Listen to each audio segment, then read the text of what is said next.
రాజశేఖర రెడ్డి బతికున్నప్పుడు ఒక వెలుగు వెలిగిన వాడు తెలంగాణ ఎమ్మెల్యే జగ్గారెడ్డి.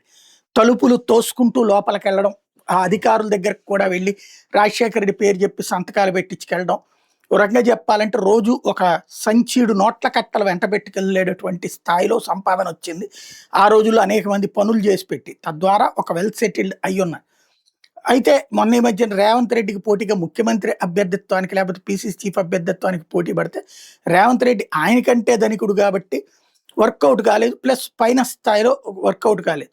తర్వాత రేవంత్‌తో గొడవలు ఎందుకని సర్దుకున్నారు నడుస్తోంది. అయితే ఆయన ఆవేశంగా చేసినటువంటి ప్రకటన తన నియోజకవర్గంలో నెక్స్ట్ ఎలక్షన్స్‌కి తాను పోటీ చేయనని, తన భార్య నిర్మల పోటీ చేస్తుందని, ఆ తర్వాత ఎన్నికలకి తాను పోటీ చేస్తానని, ముఖ్యమంత్రి అభ్యర్థి రేస్‌లో కూడా ఉంటానన్నట్టు ప్రకటన ద్వారా ఓ 10 ఏళ్ళు నీ జోలికి రానంటూ ఒక సీజ్ ఫైర్ అగ్రీమెంట్ రేవంత్‌తో ప్రయత్నిస్తే రేవంత్ ఒప్పుకుంటారా? ఇప్పుడు అర్జెంట్‌గా జగ్గారెడ్డి మళ్ళీ రెచ్చగొట్టేటటువంటి వ్యాఖ్యలు చేస్తున్నారు రేవంత్‌ని. ఏమని రాహు నేను మా భార్యనే పోటీకి పెడుతున్నా, నన్ను విరమింపజేసి నా చేత పోటీ చేపించడం అన్నది రాహుల్ గాంధీ వల్ల కాదు, రేవంత్ రెడ్డి వల్ల కాదు అంటూ ఓ పనికిమాలినటువంటి స్టేట్మెంట్. దానివల్ల ఒరిగేదేం లేదు.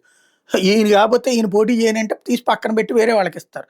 ఇంకోటి జగ్గారెడ్డి లాంటి వాళ్ళని రేపు పొద్దున రేవంత్ కనుక ఇదే ట్రెండ్ కంటిన్యూ అయితే రేపు పొద్దున తనకి కాంగ్రెస్‌లో నుంచి ప్రత్యర్థులు ఎవరైతే అవుతారో వాళ్ళని జాగ్రత్తగా పక్కన పెడతాడు. తొక్కి పక్కన పెడతాడు. లైక్ డీకే శివకుమార్‌ని సిద్ధరామయ్య, సిద్ధరామయ్యని డీకే శివకుమార్ పక్కన పెట్టాల్సినటువంటి పరిస్థితులొచ్చినాయి.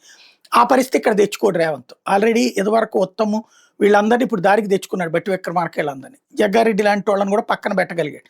రేపొద్దున ఈ స్థానిక ఎన్నికల్లో భారీ విజయాలు సాధించి రేపొద్దున ఆ 2 కడియం శ్రీహరిను, దానం నాగేంద్ర ఈ 2 కాంగ్రెస్ గెలవడానికి అవకాశాలు కనబడుతున్నాయి. ఎందుకంటే బీఆర్ఎస్ గట్టి పోటీ ఇవ్వగలిగేటటువంటి పరిస్థితిలో ఉంది గానీ, ఇంకా సరైనటువంటి ప్రణాళిక ఉన్నట్టు కనబడట్లేదు. రాబోయే రోజుల్లో ఏమన్నా వస్తుందని చూడాలి.